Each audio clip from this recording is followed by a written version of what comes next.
On Saturday, President Uhuru Kenyatta and his deputy William Ruto will be marching their troops back to Afraha Stadium, Nakuru County. Haya ndugu yangu. The very grounds where the Jubilee Coalition's journey to State House formally began on the 4th of December 2012. At that time, Kenyatta and Ruto had on their shoulders damaging crimes against humanity charges after being listed among the 6 Kenyans alleged to bear the greatest responsibility for the 2007-2008 post-election violence that claimed at least 1,300 lives. Almost 4 years later, the charges have been dropped, but the wounds of the violence are yet to completely heal. The ICC issue projected to take center stage in Nakuru on Saturday. Even as they go to Nakuru, to the extent that they want to bash the ICC, they must also rise or silently thank the ICC, because it is the blessing of the ICC that saw them come together, work together. It is not true to argue that it is the ICC that put us together. What put us together was the bond between President Uhuru and his deputy, as well as the values for which they stand. The Jubilee Coalition exploited the charges that Kenyatta and Ruto are facing at The Hague to emotionally charge its support base and mobilize their strongholds to turn out in their numbers during the March 4th polls to help the duo clinch the country's top job, the opposition team CORD, and particularly its leader Raila Odinga, facing a barrage of accusations of colluding with Western nations and the civil society to lock out Kenyatta and Ruto in the race to State House, a narrative that resonated with the Jubilee Coalition's political strongholds. In the absence of the ICC cases, what will the Jubilee Coalition coalesce around to mobilize its support base? Our mobilization will be the work we have done, the promises we have delivered. You know, from healthcare sector to education to infrastructure. The glue that keeps us going, we want to be seen as the face of national unity. Analysts, however, opine that the ICC matter won't just fade away and will still be a significant issue in the run-up to next year's polls.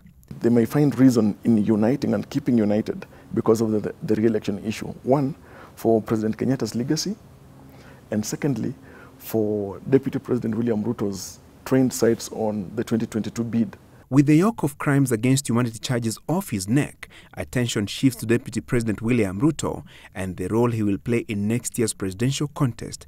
While he and President Kenyatta often display a healthy working relationship, the same cannot exactly be said of their lieutenants. There exists mistrust and competing political interests among their foot soldiers, more so the question of whether Kenyatta's supporters will return the favor and back Ruto's presidential bid in 2022. We know and we have affirmed that our candidate in 2022 is William Ruto. Analysts have often described the deputy president as an ambitious and calculative politician. But would Ruto be tempted to ditch the Jubilee Coalition, throw his hat in the ring next year, test his weight and play the kingmaker role in the presidential poll arithmetic that requires one to garner more than half of the total votes that will be cast? Whatever made him not to run in 2013 for president is the same thing that makes him not run for 2017 for president, because he believes that President Uhuru Kenyatta is our best choice at this point in time, both for 2013 elections and 2017. The same people who manufactured the ICC charade are the same people who are saying now that William Ruto is free, he should run for president. Why? The deputy president could as well stick with the president and back his re-election bid purely for tactical and strategic reasons. If he chooses to bolt, and then now with political genius and looking at what is happening in CORD, President Kenyatta, for instance, chooses to join hands with Raila Odinga, they will form government quite easily. And now William Ruto will be in the cold.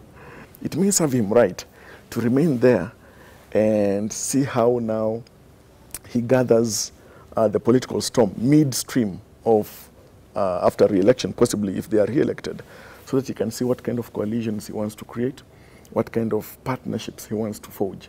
The Nakuru meeting will also be an avenue for declaration of winding up the Jubilee coalition affiliate parties and merge them into one political outfit that the president and his deputy have endorsed as their re-election vehicle. The merger directive has however triggered murmurs from some of the coalition's leaders who have termed it unilateral and a recipe for a fallout, particularly if the process of nominating candidates for various elective seats will be contested.